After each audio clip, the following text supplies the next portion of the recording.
Hi, I'm Steve Gladys, and we're here today again from the George Mason Enterprise Center.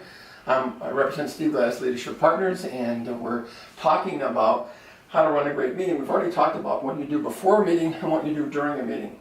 One of the key things that you do during a meeting, and I wanted to have a separate video on this because they're so important, is how you engage the audience. We know when audiences or when participants in a group team meeting are engaged, they do far better work. Gallup has done a ton of research on this, and if you want to read more about it, read any of the books on StrengthsFinders and now Break All the Rules, and a number of books that have done it. So I want to talk about 5 quick techniques. The first one is called Think, Pair, Share. If you have people in the audience who are extroverts, you can ask them any question, they'll raise their hands. They don't care what the question is. They'll talk no matter what. Even if the answer is off the wall. But if you have introverts in the group, and 25 to 30% of your group will be introverts, you want to let them give them time to think. So when you put something out, you ask everybody. If you say, listen, I want to make a list of the 5 critical elements. Make a list individually. Write them down first. Take a minute or two to do that. Give them time to think. Then ask them to pair with somebody next to them and talk it through and see if they can come up with a consolidated list. And then ask them to share it with the entire group. It's called Think, Pair, Share. Great technique. School teachers have been using this for many, many years, but it's a great technique to use with an audience. Let them think individually, write some notes, let them pair, and then let them share with the entire group.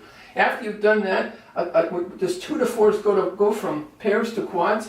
If you want to enrich the discussion, take the people who just worked in pairs and have them work in quads in 4 or 5 people.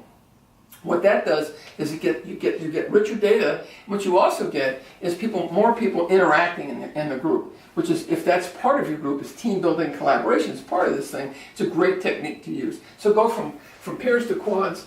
The third is list and consolidate. As a facilitator, what you want to do in a meeting is get all the ideas from people, list them on a board so that everybody can see them, and then ask the audience. What I usually do is make a list of all things that come up, and then I number them 1 through however many.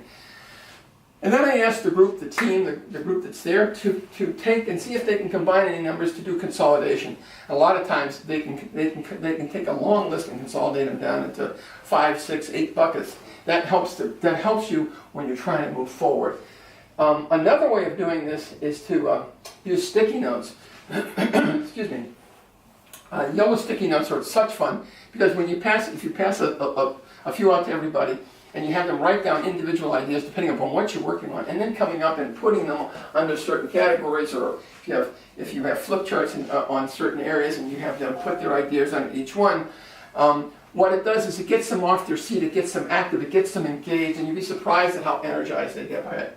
In the end, your job, after all this is done and you've consolidated and they've helped you consolidate things, is to summarize what you've found and what you need for the next meeting, or what you need to do in the next segment, which is what they're going to have to do after they leave the meeting. So what you want to actually assign some tasks, you want to assign people to do things. You first would want them to volunteer, but you need them after you've summarized, saying, okay, this is what it looks like we're going to need to going forward.